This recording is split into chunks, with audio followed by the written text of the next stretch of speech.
আজ দোকানের সামনের কাজটা আমি কিভাবে পরিষ্কার করলাম। হ্যালো এভরিওয়ান, তোমরা সবাই কেমন আছো?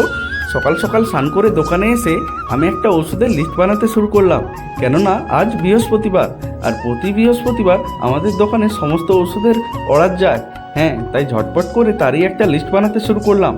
সারা সপ্তাহে কোন কোন স্টকগুলো শেষ হয়ে গিয়েছে আর কোন কোন স্টকগুলো রিফিল করতে হবে তার ভালো করে একটা লিস্ট বানাতে শুরু করলাম।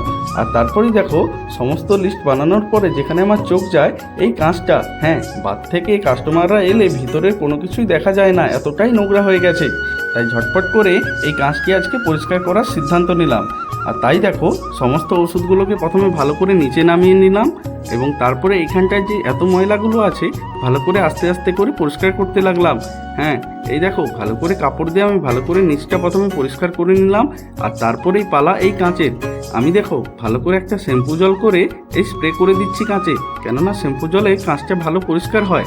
তাই ঝটপট করে দেখো আমি কত সুন্দর পরিষ্কার করে নিচ্ছি।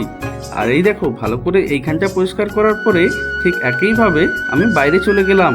হ্যাঁ, বাইরের সাইডটাও ভালো করে আমি শ্যাম্পু জল স্প্রে করে দিলাম এবং তারপরেই দেখো ভালো করে পরিষ্কার করা শুরু করলাম। আর তারপরেই দেখো পরিষ্কার হওয়ার পরে এইবার কাঁচটা আমার কতটাই না দেখতে সুন্দর হবে। এই দেখো এখন কতটাই না চকচক করছে আর ভেতরে সমস্ত কিছু দেখা যাচ্ছে। তো আজকের ভিডিওটা এখানেই শেষ করছি। বাই।